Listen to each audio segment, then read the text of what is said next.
eu l'impression de t'engager dans des relations, dans des amitiés, où t'es tellement là pour la personne, t'es là pour l'écouter, tu donnes de ton cœur pour l'aider, et que, en réponse, elle fait absolument pas la même chose que pour toi? Est-ce que t'as déjà eu l'impression de devoir t'adapter selon la personne qui est en face de toi, de faire un peu le caméléon, de te comporter d'une certaine manière selon sa propre personnalité, d'être plus ou moins drôle, plus ou moins à l'écoute, plus ou moins ceci ou plus ou moins cela, selon la personne qui se trouve en face de toi? Est-ce que t'as déjà eu l'impression aussi de devoir te limiter dans ta façon de t'exprimer, dans ta façon d'être toi-même finalement, parce que t'avais peur que l'autre en face trouve que c'est trop, ou alors que c'est pas assez, que t'es pas assez ceci, pas assez cela, que t'es trop ceci, que t'es trop cela, et donc par peur qu'il te juge ou que peut-être il te rejette, tu t'adaptes selon la personne qui est en face de toi, non seulement au niveau de ton comportement, mais au niveau de ta façon d'être en général. Si tu te reconnais là-dedans, écoute-moi bien, parce qu'aujourd'hui on va parler de comment créer ton filtre à con, et ça paraît peut-être un peu drôle dit comme ça,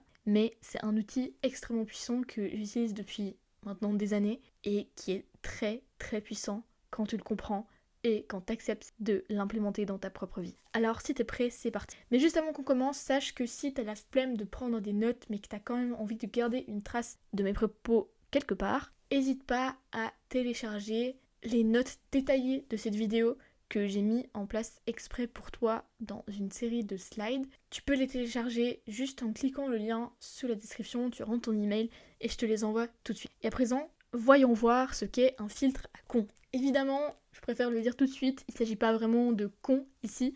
Évidemment, quand on parle de filtre, c'est de filtrer les gens, de choisir qui est-ce qui peut rentrer dans notre vie, à qui est-ce qu'on va donner notre énergie, à qui est-ce qu'on va ne pas en donner. Et filtre à con, c'est évidemment de filtrer les cons. Les cons, c'est pas des gens qui sont fondamentalement cons, c'est juste des personnes qui te respectent pas ou qui t'acceptent pas tel que tu es. Et ils sont pas pour autant cons, évidemment. C'est juste que j'aime bien ce terme.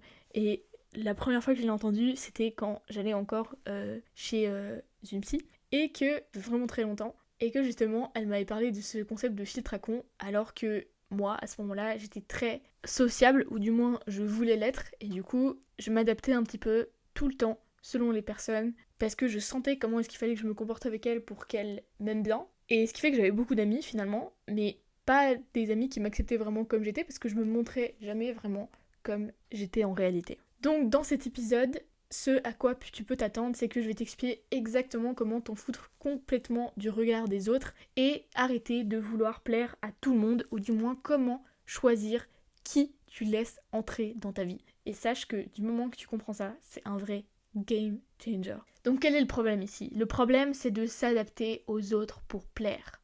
C'est le fait de vouloir plaire à absolument tout le monde, d'avoir peur d'être rejeté. On a tous été dans cette situation. On change notre comportement selon la personne en face de nous. On joue le rôle d'un caméléon finalement. On sort à des événements qu'on n'aime pas, juste pour être accepté, juste parce qu'on a peur de manquer quelque chose, de pas être à un endroit où tout le monde sera, de pas pouvoir participer ensuite aux discussions qui suivront. Et c'était quelque chose de prédominant dans ma vie avant, où j'allais aux soirées pas parce que j'avais envie de sortir, j'aimais pas particulièrement sortir, mais juste parce que je voulais faire partie finalement des souvenirs que mes amis ou autres allaient avoir. Et en fait, ça crée un vrai sentiment de frustration et d'inconfort à l'intérieur, parce que tu te rends bien compte au bout d'un moment que tu joues ce caméléon-là, que tu joues certains rôles face à certaines personnes, et que ça diffère finalement selon les personnes avec qui tu es. Et tu sens au fond que t'es pas aligné avec toi-même. Tu te sens épuisé, et à force de te conformer, tu perds une partie de toi. Mais maintenant, penchons-nous plutôt sur pourquoi est-ce qu'on cherche constamment cette validation externe. Parce que c'est pas un blâme si tu le fais, moi je l'ai fait aussi, c'est pas quelque chose qui est irrécupérable, et pourquoi on devrait te blâmer? Absolument pas. C'est un besoin finalement primal d'être accepté dans la tribu, et là je reviens encore une fois à nos origines un peu préhistoriques, où on pouvait pas survivre sans une tribu. Maintenant, évidemment que c'est possible de survivre seul, à une échelle individuelle, mais il y a une époque où c'était absolument pas possible, et qu'il fallait tout faire pour être accepté dans un clan, dans une tribu ou autre, et si pour ça il fallait ne pas tout à fait être soi-même, je pense qu'il n'y avait pas tant de problèmes que ça. Mais étant donné que maintenant le monde a évolué, la société a évolué, la façon dont on vit a évolué aussi, c'est vraiment une question, c'est plus une question de survie. Donc la première raison pour laquelle on cherche constamment cette validation externe, c'est une raison biologique qui remonte à bien des années, quand il fallait qu'on soit accepté dans une certaine tribu. Et la deuxième raison, c'est parce que on s'aime pas assez. On a l'impression que si on plaît pas à tout le monde, on ne vaut absolument rien et qu'on finira seul, et ça revient encore une fois à cette origine biologique. Mais donc, quelle est la solution ? Tu l'auras compris, c'est de créer ton filtre à con. La clé, c'est de devenir tellement toi-même que forcément, il y a certaines personnes qui t'accepteront pas. Parce que on a tous des feelings différents, il y a certaines personnes avec qui on s'entend et certaines personnes avec qui on s'entend pas. Et c'est pas parce que cette personne elle est mauvaise ou quoi que ce soit ou qu'elle devrait changer, mais c'est juste que c'est comme ça. On a des feelings où on n'en a pas, et c'est quelque chose qu'il faut juste accepter. Et du moment que tu l'acceptes, ça devient un avantage. Mais avant de rentrer plus dans les détails, on va décortiquer la première étape à mettre en place pour créer ce filtre à con. Et c'est l'étape la plus difficile évidemment, c'est d'être toi-même. C'est-à-dire que petit à petit, il faut que tu réintroduises certains éléments que tu sais faire partie de ta personnalité véridique, authentique, entre guillemets. C'est-à-dire, essaye de comparer ta façon de te comporter, de parler, d'agir, d'être, de te sentir aussi, quand t'es avec des personnes très proches avec qui t'as pas l'impression de devoir mettre un filtre ou quoi que ce soit, et avec des personnes avec qui peut-être t'es un peu moins proche, avec lesquelles tu t'adaptes, etc. Évidemment, je mets en parenthèse ici toutes les situations, on va dire, de travail, où parfois t'es obligé de rentrer dans certains cadres, tu peux pas être toi-même, parce que t'as des règles à respecter, t'as une certaine hiérarchie à respecter parfois aussi, et donc ça c'est ok, c'est ma foi des situations où il faut accepter qu'on puisse pas être soi-même totalement, mais ça veut pas dire que on doit supprimer complètement cette partie de nous que dans cette situation donnée, on doit peut-être minimiser. Ça c'est ok, mais je parle de toutes les autres situations sociales où tu vas essayer de plaire à peu près à tout le monde, quitte à t'adapter à ce que chaque personne attend à peu près de toi ou ce que tu penses qu'elle attend de toi. Et donc être toi-même, ça passe par petit à petit réintroduire certains éléments que justement tu sais faire partie de toi, mais que t'oses pas exprimer face à X ou Y personnes ou face à des nouvelles rencontres parce que t'as peur d'être jugé, t'as peur qu'ils t'aiment pas, t'as peur qu'ils t'acceptent pas. Et de réintroduire petit à petit pour que tu vois que si tu réintroduis un élément, bah c'est ok. Et peut-être que quelqu'un aimera pas cet élément-là, et c'est pas grave. Et c'est à ce moment-là que le filtre à con entre en jeu, ou bah si cette personne, elle t'accepte pas comme t'es, elle n'accepte pas une partie de toi que tu sais être authentique et véridique, véritable à toi, alors tant mieux, c'est très bien, c'est ok.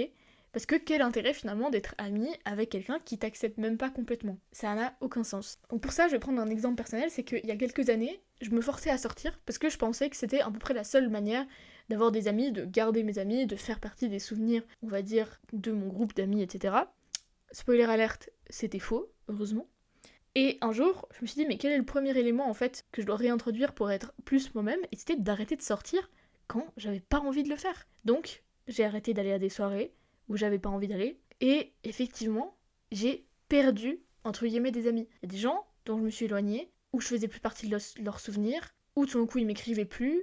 Mais très vite, j'ai compris que ces personnes, c'était pas vraiment celles que je voulais dans mon cercle proche. Et la deuxième étape ici, c'est donc de voir le rejet comme quelque chose de positif. Parce que finalement, c'est pas négatif si quelqu'un te rejette. En fait, c'est même cool. Tu gagnes du temps et t'évites d'investir de l'énergie dans des relations qui te correspondent pas. Et la réalité ici, c'est que tu peux pas plaire à tout le monde. Et c'est pas grave. C'est mieux de savoir dès le départ que quelqu'un t'accepte pas, plutôt que de t'en rendre compte plus tard, alors que t'as perdu du temps, alors que tu t'es attaché à cette personne, et que cette personne s'est attachée à toi, mais s'est attachée à une certaine image de toi qui n'est pas vraiment le toi authentique. La troisième étape, ça va être de cultiver un sens d'amour de toi-même.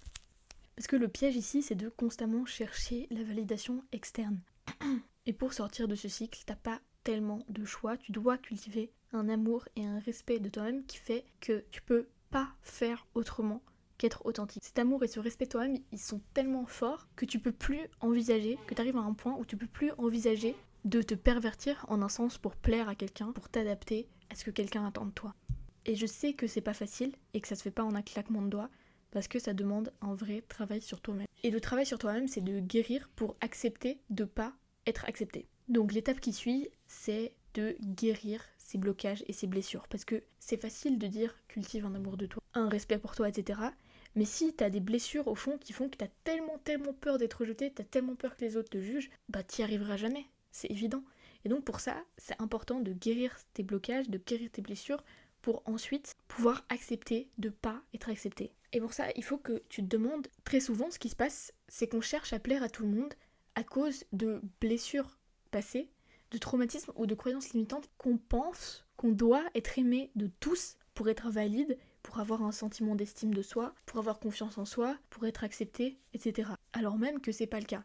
Mais si ces blessures-là, elles restent, qui sont parfois inconscientes, tu vas pouvoir essayer tout ce que tu veux, mais tu vas toujours avoir cette peur justement d'être rejeté et tu vas jamais réussir à être totalement qui tu es de manière authentique. Et pour ça, j'aimerais mettre un point en avant ici, c'est que ce travail de guérison, souvent on pense qu'il se fait avec des psys, en lisant des livres, etc., en travaillant avec ses pensées, justement ses croyances, son mental, et c'est sûr que ça aide, mais selon moi c'est absolument pas suffisant. Tout simplement parce qu'il n'y a pas que ton cerveau qui a une mémoire, ton corps il a une mémoire aussi. Et parfois tes traumatismes, tes blessures, elles sont ancrées dans ton corps, et non pas dans ta mémoire, dans ton cortex préfrontal ou quoi que ce soit dans ton cerveau. Et c'est pour ça que ça demande un travail somatique. Somatique, ça veut dire qui est ancré dans le corps.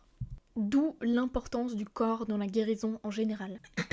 Pour moi, il y a un point qu'on loupe totalement quand on parle de guérison, c'est cette importance du corps, c'est le fait que le corps il a une mémoire et qu'on peut pas juste travailler avec un psy sur l'aspect mental des choses, parce que tu peux aller jusqu'à un certain point, et moi ça a été mon cas, j'ai été jusqu'à un certain point en travaillant avec des psys, en lisant des livres, en essayant de comprendre mon mental, en essayant de comprendre justement avec ma raison certaines choses, et ça m'a aidé, mais c'était pas suffisant. D'une fois que j'ai fait ce travail-là de comprendre, j'avais pas guéri, j'avais juste compris, mais c'était pas suffisant. Parce que c'est pas qu'une question de mental. Il faut faire un travail somatique, un travail sur ton corps, pour pouvoir libérer les émotions, les mémoires qui sont enfouies dans ton corps, dans ton système nerveux, dont t'es même pas conscient. Parce que justement, c'est pas quelque chose qui se passe là-haut, c'est quelque chose qui se passe ici. Le point ici, c'est que accepter de pas être accepté, ça passe par une guérison plus profonde que juste comprendre pourquoi tu agis de cette manière. Parce que si c'est juste pour comprendre, cette vidéo elle va te suffire, il n'y a pas besoin de faire 2 ans de thérapie avec un psy. Ce qu'il faut, c'est recalibrer ton système nerveux pour que quand t'es rejeté entre guillemets par quelqu'un, tu puisses l'accepter et que tu rentres pas dans une réponse de stress ou de malaise ou de tristesse ou de colère ou quoi que ce soit. Et une chose que tu peux commencer à faire ici, c'est de choisir qui a accès à ton énergie.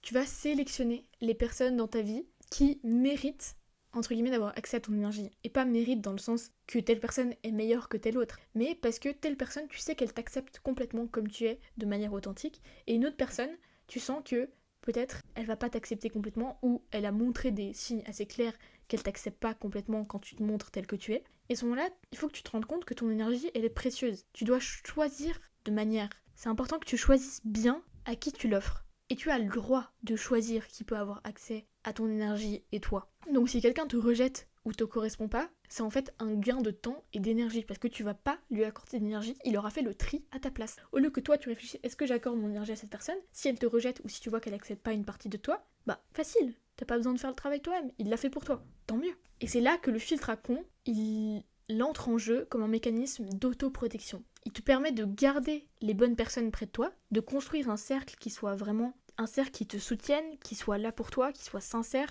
qui te pousse vers le haut, qui soit rempli de personnes qui te respectent, qui t'acceptent et qui t'apprécient vraiment pour qui tu es. Et ça te permet justement de pas gaspiller ton énergie pour des personnes qui t'apportent aucune valeur ou qui te respectent pas ou qui t'acceptent tout simplement pas. Et c'est ok, ces personnes ne sont pas mauvaises pour autant, simplement elles sont pas faites pour être dans ton cercle et c'est ok. On a 8 milliards de personnes sur la Terre. Évidemment qu'on peut pas être tous amis les uns avec les autres. C'est pas pour autant qu'on peut pas se respecter les uns les autres, mais ça veut dire que t'as ton cercle, et ton cercle, il est limité parce que ton énergie elle est limitée, donc tu peux pas te donner de l'énergie à 8 milliards de personnes. Tu dois choisir attentivement qui est-ce qui mérite ton énergie et qui est-ce qui mérite pas ton énergie, qui est-ce qui mérite ton temps, qui est-ce qui ne mérite pas ton temps. Si tu vois que tu mets continuellement des efforts dans une relation et que t'as rien en retour, quel intérêt de continuer? D'une certaine manière, c'est un manque de respect de la personne en face. Ou en tout cas, c'est un manque de considération. Et même si parfois c'est extrêmement difficile à voir parce que du coup, ça te demande de te séparer de certaines relations que tu pensais importantes dans ta vie et à laquelle t'étais attaché, mais c'est pour le mieux. Ça va te faire gagner du temps, ça va te faire gagner de l'énergie. Et au fil du temps, ça va aussi te construire un cercle de qualité. Pour revenir à mon exemple, quand j'ai arrêté d'aller justement en soirée, j'ai bien sûr perdu des amis, mais j'ai perdu des relations finalement qui étaient superficielles, où on parlait que des soirées, où on parlait que d'autres personnes, de gossip, de machin, de drama. Mais surtout ce qui s'est passé quand j'ai fait ça, c'est que certes j'ai perdu des relations, mais surtout j'ai gagné d'autres relations beaucoup plus profondes, avec des personnes qui m'acceptent non seulement totalement, mais surtout qui me poussent vers le haut, qui eux-mêmes sont dans un processus de s'améliorer, d'être les meilleures versions d'eux-mêmes. Et quand tu commences à avoir un cercle comme ça, de personnes qui te tirent vers le haut parce qu'elles-mêmes, elles sont dans cette dynamique de s'améliorer, ton évolution, elle devient tellement plus facile, numéro 1, mais tellement plus rapide. Donc maintenant, prends un moment. Réfléchis à tes relations actuelles. Est-ce qu'il y a des personnes qui ne respectent pas ton énergie?